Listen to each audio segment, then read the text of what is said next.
오늘 우리에게 주시는 하나님 말씀은 요한복음 8장 31절에서 36절까지 말씀입니다. 요한복음은요, 진리가 무엇이냐에 대해서 자주 강조하는 책이 요한복음입니다. 그래서 요한복음 1장 17절을 보게 되면요, 율법은 모세로부터 왔지만, 다시 말해서 율법은 하나님께서 모세를 통해서 우리들에게 주셨지만, 다시 말해서 한 다리 건너서 우리들에게 온 것이 율법이란 말이에요. 그러나 은혜와 진리는 예수 그리스도께서 직접 우리들에게 주셨다. 이렇게 요한복음 1장 17절에서 이야기를 하고 있습니다. 해서 과연 메시아이신 예수 그리스도께서 예수님께서 직접 우리들에게 은혜와 진리를 주셨다라고 하는 말씀의 의미는 무슨 뜻이냐 하면, 예수님께서 하나님의 약속, 어떤 약속이에요? 인류 구원의 계획을 세우신 하나님, 그리고 그 계획을 이루시고 완성하신 분이 누구시라고요? 예수님이라고 했죠. 그리고 그 이루어 놓으신, 완성해 놓으신 구원을 유지시켜주는 분이 누구시라고요? 성령님이란 말이에요. 그래서 성령님께서 시시때때로 우리들의 마음속에 감동을 주시고 지혜를 주시고 교통하심으로 말미암아 우리가 믿음 안에 딱 붙어있을 수 있도록 해주신 분이 성령님이다라고 하는 거죠. 해서 바로 예수님께서 진리이다라고 하는 것은 무슨 뜻이냐 하면, 하나님께서 계획해 놓으신, 하나님께서 약속해 놓으신 인류 구원의 계획을 완성시키신 분이 예수님이시기 때문에 그 예수님이야말로 하나님의 말씀을 그대로 간직하고 있는 진리이다. 우리가 이렇게 이야기를 할 수가 있는 것입니다. 해서 이제 하나님께서는 당신의 약속하신 대로, 우리들은 뭐 이렇게 수시로 공수표를 날립니다. 그렇죠? 예. 사람이 거짓말합니까? 돈이 거짓말하지. 예. 우리들이 이렇게 어쩔 수 없이 수시로 공수표를 날리게 돼요. 그러나 하나님은 결코 절대 언제든지 공수표가 없으신 분이 하나님이시다는 거예요. 그래서 당신이 약속하신 것은 반드시 이루시는 분이 하나님이시다 라고 하는 것이죠. 그러니까 심지어는 당신의 아들까지도 우리들에게 그냥 주시는 거예요. 예. 왜? 그게 약속이니까. 가장 귀한 것조차도 그냥 내어놓으시는 거예요. 왜? 약속이니까. 예. 이렇게 약속을 지키시는 분이 하나님이시다. 그렇다고 한다면 그 약속을 지키시는 그 하나님께서 우리들에게 무슨 약속을 해주셨어요? 요즘 자주 강조하지만, 누구든지 아무리 큰 죄인이라 할지라도 예수 그리스도를 나의 구세주로 믿기만 하면, 하나님의 약속을 따라서 예수님께서 십자가에 달려 돌아가심으로 말미암아 저의 모든 죄가, 예전에 지은 죄, 지금 짓고 있는 죄, 앞으로 지을 죄까지도 다 모든 죄가 사함받은 것에 대해서 제가 믿습니다. 사함이라고 하는 게 뭐예요? 용서받는 거고요. 무죄 판결 내려주는 게 사함이잖아요. 예. 나는 그 죄가 내가 분명히 저지른 죄임에도 불구하고 나는 무죄예요. 대신에 누가 유죄예요? 예수님께서 유죄란 말이에요. 나는 무죄고 죄 지은 자는 나임에도 불구하고 나는 무죄고 예수님께서 유죄가 됨으로 말미암아 우리들의 죄가 없어져 버리고 마는 거예요. 대신에 그 죄를 누가 감당했어요? 예수님께서 감당하신 거예요. 다시 말씀드려서 하나님께서는 무작정 우리들의 죄를, 하나님께서 무작정 우리들의 저 한 사람의 죄를, 우리 모두 각자의 죄를 무작정 용서하신 하나님이 아니란 말씀이에요. 무엇으로 용서하시는 거예요? 예수님의 죽으심을 말미암아서 우리들을 용서해 주신 분이 하나님이다라고. 이게 약속이거든요. 그래서 그 약속에 신실하신 하나님께서는 어떠한 일이 있다 할지라도, 심지어는 지존파 같은 경우에도, 여러분 그 지존파에 대한 이야기 혹시 들어보셨나요? 저는 그 라디오에서 이렇게 책을 읽어주는 그 프로그램이 있거든요, 라디오에서.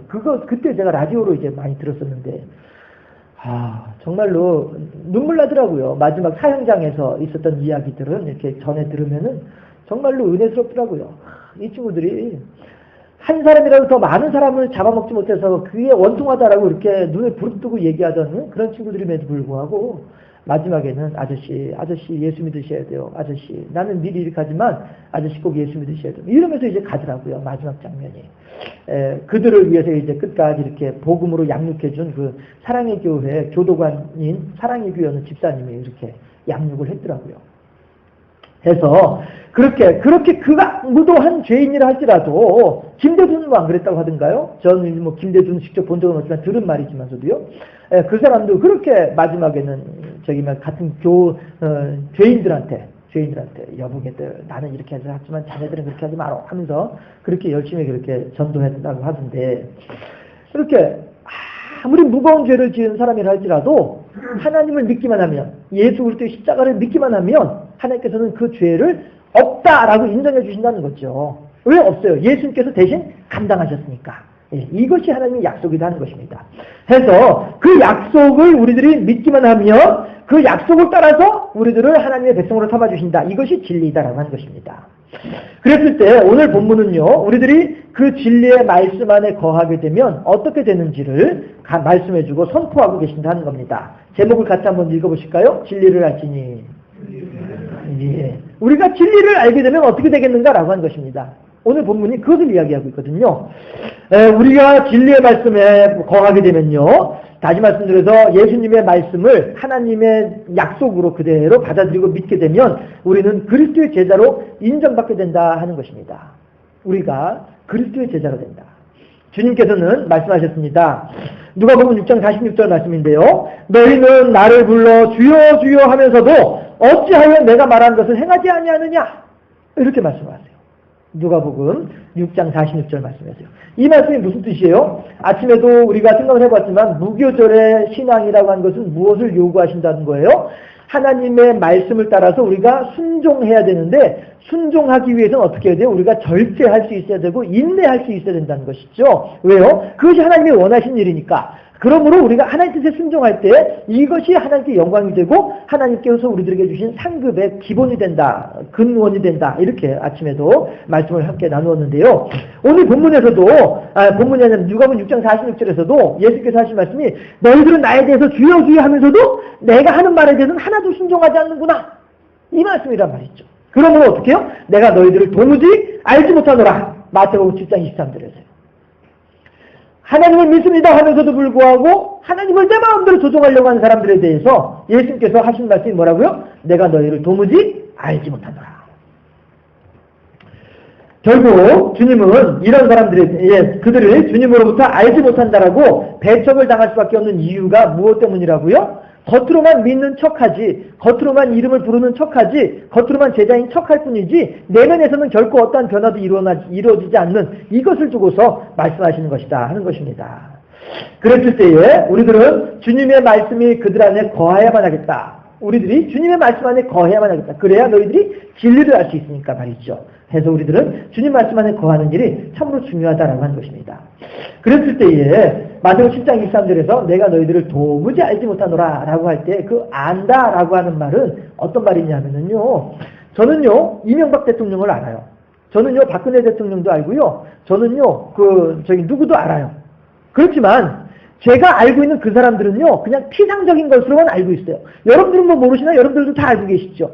그렇죠? 그러나 그냥 내게 우리들에게 각자의 보여주는 그 모습만 가지고 알고 있을 뿐이지 언제 한번 그 사람하고 둘이 앉아서 밥 먹어본 적 있나요? 언제 한번 우리가 그 사람하고 같이 커피 한 잔 마셔본 적 있나요? 우리 그렇게는 모르거든요. 그냥 이름만 알고 있을 뿐이죠. 이건 피상적으로 알고 있는 거예요. 그렇지만 저는 여러분들에 대해서 제가 알고 있는 만큼은 알고 있어요. 오늘 아침에도 어느 분이 저한테 아직은 다른 사람들한테 말씀하지 마세요. 그러면서 어느 분이 저한테 말씀을 해주셨어요. 저는 그분하고 그럼 그만큼 알고 있는 거예요. 그분하고 그만큼 가까운 거예요. 왜? 다른 분들은 모르시는데 저는 알고 있으니까. 그만큼 제가 그분하고 가까운 거예요.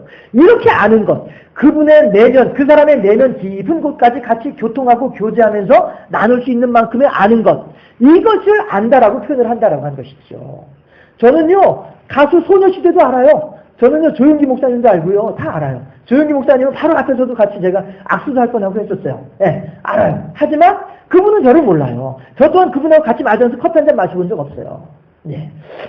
같이 한번 어디죠? 체육관에서 식사를 그때 워낙 사람들이 많이 모이니까 체육관에서 식사를 했는데 제가 앉은 자리는 이제 문 옆에 앉아 있었고 조용기 목사님은 저 안쪽에 앉아 계시고 그러니까 가고 싶어도 갈 수가 없어요. 가다 보면 소화 다 돼. 아무튼 간에 안다고 하는 것은 이런 거란 말이죠. 예수님께서 내가 너희를 도무지 알지 못하노라 라고 말씀하실 때에는 왜 알지 못한다고 하셔요? 그들이 결코 예수님 안에 들어오지 않기 때문에 그러는 거예요. 아무리 예수님께서 밖에서 문을 두드린다 할지라도 안에서 문을 꽉 잠궈놓고서 문을 안 열어주면 예수님께서는 들어가실 수가 없는 거거든요. 그러면 집 안에 있는 사람도 예수님을 모르고 예수님도 문 두드리면서 그냥 세월 다 보내고 그 안에 있는 사람을 모르게 되는 거예요. 내가 너희를 도무지 알지 못하노라. 너희들이 내 말에 거하지 아니하므로 너희가 진리 안에 거하지 아니하므로 내가 너희를 도무지 알지 못하노라. 그렇지만 예수님께서는요 이렇게 말씀하시는 이유가 왜 그렇습니까? 목자가 양들에 대해서 알고 있는 것처럼. 여러분 나중에 기회가 되시면 꼭 한번 보시길 바랍니다. 필립 켈러라고 하는 분이 쓴 양과 목자라고 하는 책이에요. 제가 그 책은 어디에서나 자주 강조하고 어디에서나 자주 인용하는 책이 필립 켈러라고 하는 분의 양과 목자라고 하는 책이에요. 두껍지도 않아요. 크지도 않고. 꼭 한번 읽어보셨으면 좋겠는데요. 거기에 보면 그런 내용의 이야기가 나옵니다. 목자는요, 참다운 목자는 이렇게 한번 쓱 보면 어느 양이 지금 이 무리 가운데에 없는지를 알아요. 그러면 그 목자는 그 양이 지금 어디에 있는지조차도 알고 있어요. 그만큼 각자 양들의 습성에 대해서 잘 알고 있는 거예요. 늘 정확하게 파악하고 있는 거예요.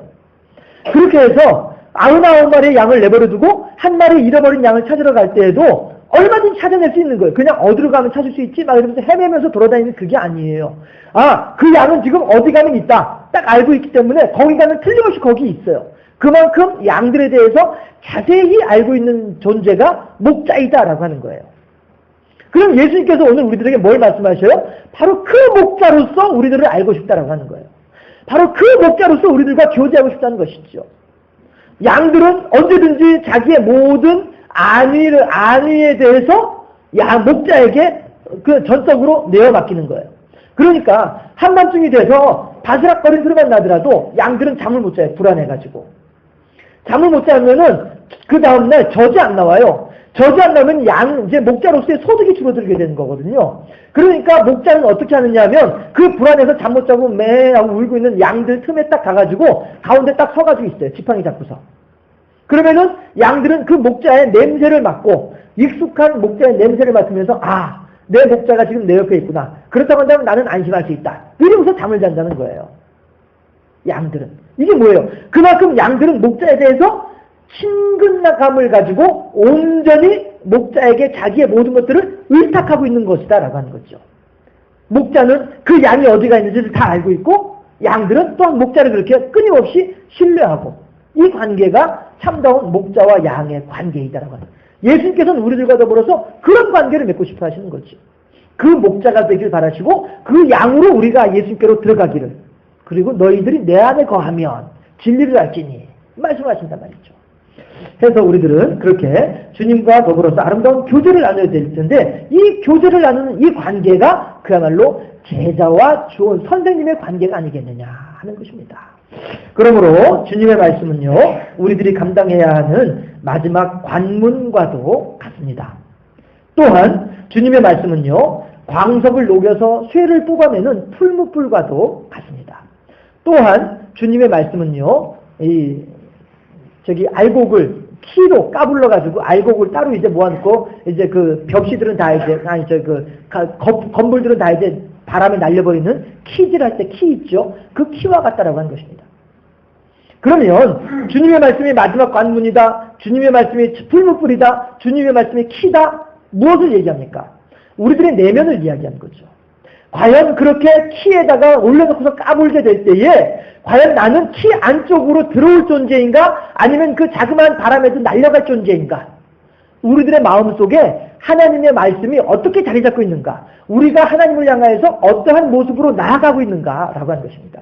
마태복음 10장에 있는 말씀처럼 주여 주여 하면서도 예수님의 말씀을 따라가지 않는 존재들과 같은 그런 모습으로는 우리가 예수님의 제자라고 할 수가 없다.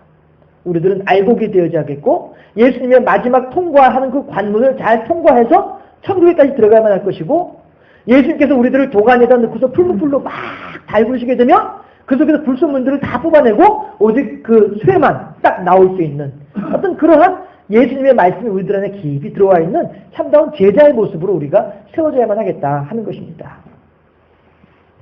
주님께서 말씀을 하셨듯이 우리가 주님의 계명을 지키는 자라야 주님을 사랑하는 자이기 때문에 그렇다 하는 것입니다.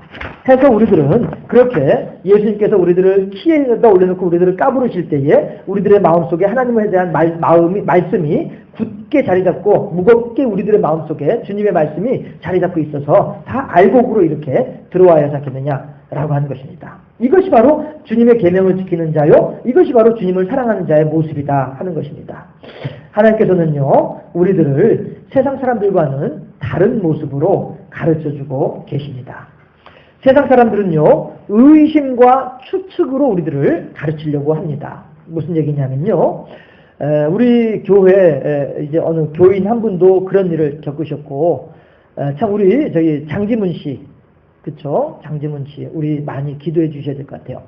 어저께 통화했는데요, 일반 병실로 옮겨가셨대요. 네. 해서 여러 가지로 참 좋아지고 이렇게 하시는데, 제가 어저께 그 부인 되신 분하고 기도 통화하면서 우리 교회에서 기도들 많이 하고 계셔요. 그러니까 너무 걱정하지 마시고요. 이렇게 하면서 서로 교제하고 했는데요. 우리 장지문 씨 위해서 많이 기도해 주셔야 될 것 같아요. 그분도 마찬가지고 우리 교인 가운데 어느 한 분도 마찬가지고요. 병원을 엉뚱한 데를 가신 거예요. 엉뚱한 병원을 가셔가지고 엉뚱하게 치료받다가 이게 뭐 우리 교인 가운데 한 분은 뭐 한 달 가까이를 그렇게 병원에서 사람 와라가라 하면서 또 도저히 자기가 감당이 안 되니까 그냥 소견서 써가지고 다른 병원으로 보냈더라고요. 다른 병원 가가지고서는 며칠 만에 딱 해가지고서는 깨끗하게 고치셨잖아요. 장지문 어르신 성도님 같은 경우에도 그분 같은 경우에도 마찬가지고요.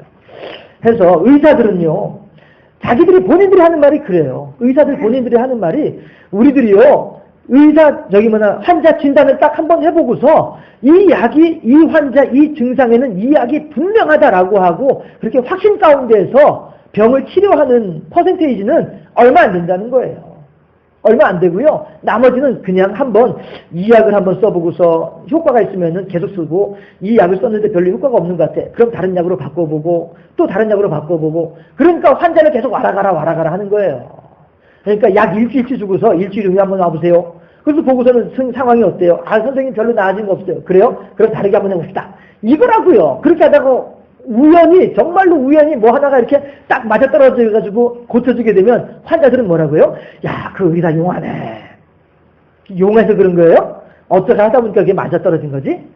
의사들이 본래 그렇게, 의사들 스스로가 그렇게 고백을 하더라니까요. 그 와중에, 약이 잘 맞으면은 다행이지만은, 그렇지 못하면 사람 몸만 망가지고 사람 치료비만 축나버리고 마는 이런 거예요. 의사들은 아무런 책임도 안 지고요. 자기들은 뭐 정확하게 잘 알고 있는 것처럼 그렇게 거들먹거리지만은 실은 잘 알아서 그렇게 하는 게 아니란 말이에요. 세상 사람들은 그렇게 의심과 추측으로 그냥 그런가 보다 하고서 이렇게 때려 맞추려고 이렇게 하면서 사람들은 한다라고 하는 것이죠. 그러나 우리 주님께서는 분명하게 말씀하시잖아요. 뭐라고요? 너희들이 내 말에 거하면 너희들이 진리를 알게 될 것이다. 내 안에 거하면 진리를 알게 될 것이다. 분명하게 말씀하고 계신다는 것이죠. 세상 사람들은 자기들 나름대로의 국리를 통해서 진리에 관해서 이야기를 하려고 합니다. 그렇지만 주님은 진리 그 자체를, 예수님이신 진리 그 자체를 우리들에게 주시기 때문에 우리가 진리를 소유하고 있다고 하는 사실을 우리들은 알고 있어요. 어떻게? 성령님께서 가르쳐 주시니까. 성령님께서 가르쳐 주시니까. 그러니까 우리들은 흔들리지 않는 거예요. 주변에서 누가 막 와가지고 막 이렇게 얘기를 하더라도 흔들리지 않고 저희 와서 이렇게 하더라도 우리들은 흔들리지 않는다는 것이죠. 그러나 하나님을 안 믿는 사람들은요, 어떻게 합니까? 이쪽 앉아가면 용하대. 그래? 한번 가보자. 근데 별로 안 된 것 같아. 그래서 막 실망하고 이제 또 누군가 와가지고, 아이고, 저쪽 도사한테 찾아가야 돼. 알았어, 하면 또 가보자. 사람들이 막 그냥 여기 막 돌아다니면서 여기가 맞나 저기가 맞나 돌아다니고 있더라고요. 그러면서도 불구하고 하나님 믿으세요 그러면 아유 싫어요. 우리들은 대대로 불교 믿는 사람들이에요. 이렇게 말을 하는 거죠. 그러면 자기들이 쫓아간 그곳에서 해답을 찾았느냐? 못 찾았잖아요. 그래서 엉뚱한 데 다른 데 또 가고 있잖아요. 그래서 또 정말 책상 위에다가 도넛도 한 달을 좀 놓고 오잖아요. 그러면서도 해답을 찾느냐? 못 찾고 있잖아요. 그럼에도 불구하고 예수 믿으시죠? 아이, 우리들은 대대로 불교 믿는 집안이라서 참 어리석은 사람들이에요. 그렇잖아요? 그렇지만 마침 그러고 보니까 제가 이런 예화도 하나 지금 찾아놨었어요. 독일의 철학자 쇼펜하워라고 하는 사람이 있다고 합니다. 근데 이 사람이 어느 날 공원에서 벤치에 앉아서 깊은 생각에 빠져 있었어요. 그런데 해가 뉘어 지려고 하는데 공원 관리인이 이제 지나가다가 그 사람을 보고서 뭐라고 얘기를 하냐면 아니 해가 져서 어두워지는데 여기서 뭘 하고 있습니까? 대체 당신은 어디서 와서 어디로 가려고 이렇게 늦은 시간까지 집에 안 가고 이렇게 하고 있습니까? 이렇게 질문을 했어요. 공원 관리인이, 청소하시는 분이. 그랬더니 이 쇼펜하우어가 그 당시에 최고의 지성이라고, 최고로 공부 많이 한 사람이, 똑똑한 사람이라고 일컬어지던 그 쇼펜하우어가 하는 말이, 내가 지금까지 골똘히 생각하고 있는 것이 바로 그것이요 라고 대답했답니다. 무슨 얘기예요? 사람은 어디서 와서 무엇을 하다가 어디로 가는가? 이것이 쇼펜하우어, 그 당시 최고의 철학자라고 하는 사람이 가지고 있었던 질문이었더라 하는 거예요. 세상 사람들은 이렇게 자기조차도 의심스러운 것을 가지고 이것이 진리다라고 이야기를 하더라라고 하는 것이죠. 그렇지만 하나님께서는 뭐라고 해요? 예수 그리스도, 그가 바로 진리다라고 우리들에게 분명하게 제시해 주신다는 겁니다. 그들은 상황과 겉으로 드러나는 부분을 다루고 있지만 우리 주님은 마음과 문제의 근원을 다루고 취급하고 계신다는 것입니다. 어떤 사람들은 노래방 가가지고 실컷 소리 지르면서 노래 부르고 난 뒤에 아우 스트레스 다 풀렸어 라고 이야기를 하지요. 그렇지만 또다시 나에게 스트레스를 주었던 그 문제에 또다시 맞부딪히게 되면 또다시 노래방 가야지 방법이 있나요? 그렇지 않습니까? 어떤 사람들은 진탕 슬퍼 마시고서는 아유 스트레스 다 풀렸어 라고 얘기를 하지만 그 다음날 직장 가가지고 그 사람 또 만나면 또 스트레스 받는데요? 그럼 또 저녁에 또 술 진탕 마시고 아유 스트레스 다 풀렸어. 이게 뭐 풀린 거예요? 한순간에 그냥 그야말로 군대에서 배 아프다고 의무실 찾아가니까 배꼽에다가 빨간 약 발라주는 거하고 다를 바가 뭐가 있냐고요. 그렇지 않습니까? 문제의 근원을 해결을 해야죠. 하지만 우리들은, 예수 믿는 사람들은 하나님 이것이 이러한 일이 우리들 앞에 지금 있습니다 고백을 하게 되면 하나님께서 깨끗하게 해결해 주신 일들을 우리들은 많이 경험을 하잖아요. 그렇지 않습니까? 사람들은, 안 믿는 사람들은 상황과 겉에 드러난 것만 가지고 얘기를 하지만 우리 주님께서는 그 근원을 해결하신 분이 예수님이시다 하는 것입니다. 해서 하나님의 아들은 이 세상에 오셔서 우리들에게 지식을 주셨습니다. 하나님의 아들을 믿는 아들에 대해서 깨달아 아는 지식을 주셨습니다. 그리고 진리이신 주님 안에서 우리들로 하여금 진리를 알게 해주셨습니다. 따라서 우리가 주님의 말씀에 거하면 자유롭게 됩니다. 다시 말씀드려서 하나님의 말씀을 순종하게 되면, 예수님을 믿는 가운데에서 예수 그리스도의 십자가의 은혜를 믿기만 하면 우리들은 자유롭게 된다는 것입니다. 주님은 일찍이 진리가 우리를 자유케 하리라, 진리를 알기니 진리가 너희를 자유케 하리라 말씀하고 계셨습니다. 주님의 그 말씀처럼 우리들은요, 우상이나 귀신에 대한 그러한 두려움들을 많이 가지고 있었습니다. 어떤 경우에는 벽에다가 망치질하는, 못 박는 것조차도 손 없는 날을 찾아가면서 하기도 했었고요. 사주와 팔자와 토정비결이라고 하는데 우르르 몰려다니면서 그렇게 살아가던 사람들이 우리들이었더라라고 하는 것입니다. 하지만 하나님께서는 그러한 우리들을 자유케 해주셨습니다. 우리들은 이제 더 이상 그런 거에 대해서 신경 쓰지 않잖아요. 어떤 한 집에 전도를 했습니다. 그랬더니 그분이 알겠습니다 하고 가서 예배를 드렸어요. 그렇게 하고 보니까 텐마루 기둥 보니까 어느 가운데 기둥에 보니까 뭐 이상한 게 붙어 있더라고요. 이제 노수로 만든 뭐 이런 둥그런 뭐 어떤 그런 게 붙어 있더라고요. 그래가지고 제가 얼른 눈치를 채고서 성도님 이거 제가 갖다 버려도 되죠? 그랬더니 예 그렇게 하세요 이러더라고요. 그래서 진짜 갖다 버렸거든요. 그럼에도 불구하고 교회를 못 오더라고요. 무서워가지고. 진리를 알게 되면 진리가 우리를 자유케 해주십니다. 우리는 더 이상 손 없는 날 따지지 않고요. 사주와 팔자 염려하지 않고요. 표정들은 안에 거들떠보지 않는 그래도 괜찮은 사람들로 우리들은 살고 있습니다. 왜요? 하나님의 인도하심을 믿기 때문에 그렇습니다. 아침에 보았던 사무엘 23장의 말씀처럼 하나님을 의지하여서 적진을 달리고 성벽을 뛰어넘을 수 있는 그 믿음, 그 배짱이 어디서 나옵니까? 하나님을 믿는 믿음에서 나온다라고 하는 것입니다. 우리들은 그렇게 진리 안에서 자유로워질 수 있다는 것입니다. 예수님께서 우리에게 죄의 용서, 사탄의 망가진 능력, 예수님으로 말미암아서요. 그리고 죽음의 무기력에 관한 진리를 우리들에게 가르쳐 주셨습니다. 예수님께서 모든 마귀의 권세를, 죽음의 권세를 다 깨뜨리셨기 때문에요. 우리는 두려움의 속박에서 벗어나서 완전한 평화 속에서 하나님과 동행하게 되었습니다. 이 믿음으로 우리에게 주어진 시간과 환경 가운데에서 늘 믿음으로 승리하고 자유 가운데에서 하나님을 찬양하며 진리 속에서 하나님께 감사하는 그런 복된 성도가 되어질 수 있기를 주님의 이름으로 축원합니다. 기도하십니다. 아버지 하나님 감사합니다. 우리들은 부족한 자였으며 우리들은 연약한 자였으며 우리들은 미련한 자였으며 우리들은 알지 못하던 자였습니다. 그러나 주의 성령께서 우리들에게 하나님의 사랑과 예수 그리스도의 은혜에 대해서 깨달아 알게 하시고 그렇게 우리들이 죄의 속박에서 벗어나서 영원한 생명을 간직한 하나님의 진리 안에 거하는 복된 존재인 것을 깨달아 알게 하여 주시니 참으로 감사합니다. 이제 우리 안에 들어온 하나님의 말씀을 따라 우리가 절제하고 인내하며 순종하는 가운데 하나님을 기쁘시게 하는 삶을 살아가는 우리 모두가 되게 하시고 우리 모두가 주의 말씀 안에 거함으로 말미암아 주의 제자가 되고 주의 예비하신 바 진리를 깨달아 알므로 말미암아 진리 안에서 자유를 구가하는 복된 삶을 살아가는 우리 모두가 될 수 있도록 인도하여 주시옵소서. 이 은혜와 능력이 이제 우리들을 통하여 더 많은 사람들에게 전달되어짐으로써 그들 또한 모든 속박에서 벗어나서 하나님을 믿는 믿음 안에서 자유를 누리는 복되고 아름다운 삶의 주인공들이 될 수 있도록 도와주는 하나님의 착하고 충성된 종이 될 수 있도록 인도하여 주옵소서. 감사하고 예수 그리스도 이름으로 기도하옵나이다. 아멘.